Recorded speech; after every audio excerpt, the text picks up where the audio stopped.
We hope you enjoyed this interview with Pastor Danny Johnson, the pastor of Zion Chirstian Center in Roxboro, North Carolina. Well, good afternoon. We're sitting here with Pastor Danny Johnson, the pastor of Zion Chirstian Center in Roxboro, North Carolina. Pastor, thank you for taking the time to do this interview. You're welcome. Pleased to be here. Well, those of you that know Pastor Johnson locally, we're sitting in Zion Chirstian Center on Sunday morning. And it's unusual that a pastor would allow his pulpit area to be used on Sunday morning, so I thank you. You're welcome. What we're doing is we're talking about life's choices, Pastor. There are a lot of kids, a lot of young adults that are out here making choices. Some of them are not well thought out. Yes. And oftentimes people make choices that are negative because they don't have the resources to make good choices. Right. So what we want to do is kind of pull the veil off of normality. And we're talking with a pastor, and we're hoping that you'll unearth some of those truths and untruths that are out there for people to be able to make better choices. Yes. Yes. How were you introduced into church? As a child, we were made to go to church. So we mostly versus church Sunday school. And so we did attend Sunday school every Sunday morning. And during your traditional holidays, we would attend church, but mostly Sunday school. When did you choose that God's going to be the way? He's going to be the influence, the major driving force in your life? Okay, first of all, my mother died when I was 9. I'm sorry to hear that. And yeah, so she was the one that kind of kept everybody on track. So after that stage, that season in my life, I began to make wrong choices. I was too young to make wise decisions, so I started making all the wrong decisions.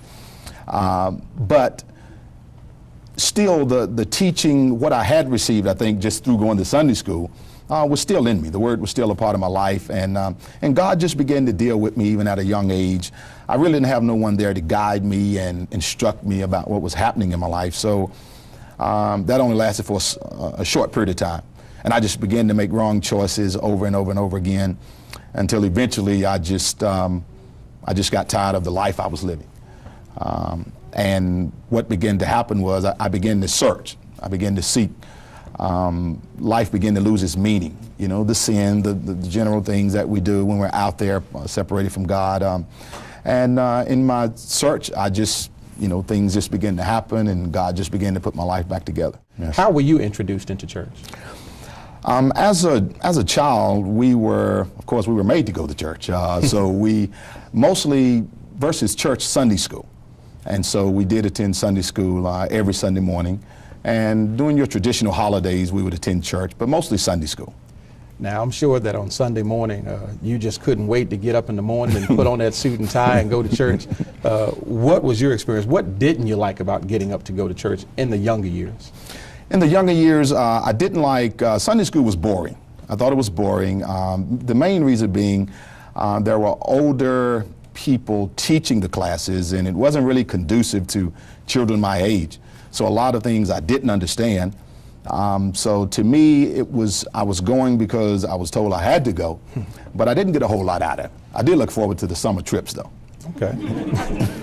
For me, I had to give up a lot of things when I decided to try to live for the Lord.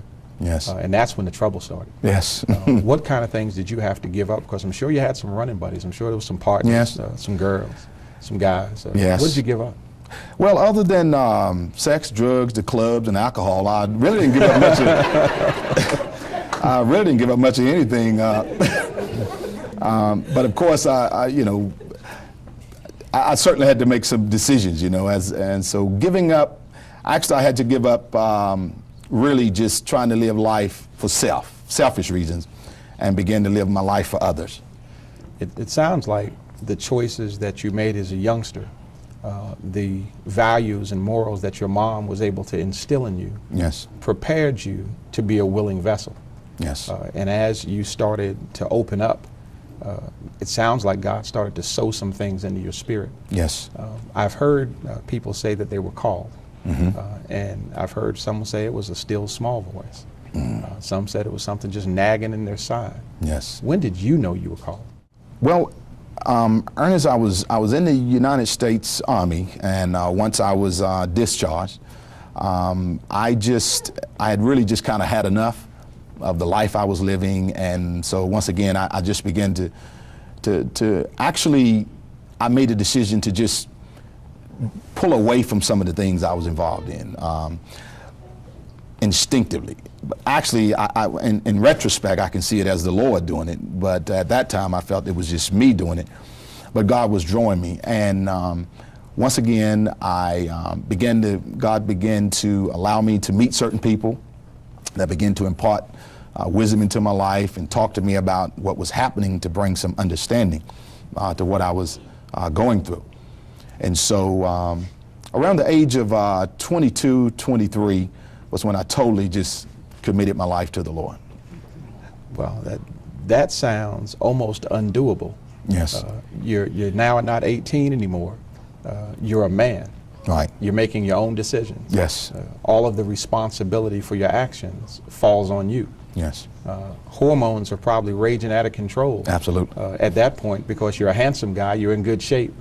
You're a commodity, because a lot of black men are either in jail, homosexual, running drugs, just not real appealing to a woman. Right. Yes. At the height of all that, you listened. Yes. And that was a choice. Yes, it was. I think that when we listen to God, when we decide to make good choices, He brings out more and more of the betterment that's out there for us. He Yes. said, all the riches are laid up for the just. Yes. I know you said that you're in the military. One of the strongest vessels in the United States Navy is the USS Carl Vinson. Yes. Aircraft carriers, battleships. I happen to know firsthand that one of the strongest vessels in the community of Roxboro is your wife. Yes. How did you meet her? At a nightclub. I met at a nightclub, as God would have it. I think we were both, as weird as it sounds, we were both at that same place. We were both seeking and searching. She was much further along than I was. But the one night she chose to go out, tired of being home, sitting around, doing nothing, decided to go out. I did also. I hadn't been out in a while. And as God would have it, we met. There at the nightclub, we danced. I asked her out. Needless to say, she set me. I showed up late for the first date, and she left. So, big mistake. So a big mistake on her part, because I said, okay, if she want to go there. You trying to go home tonight? But I thank God for my wife. She certainly has been an inspiration. She's my best friend, my greatest supporter, my helpmeet. She's a prayer partner. So all of the above. The role that your wife plays in ministry has been made evident through me being able to make this movie with my partners. Yes. What role does she play in your life in ministry?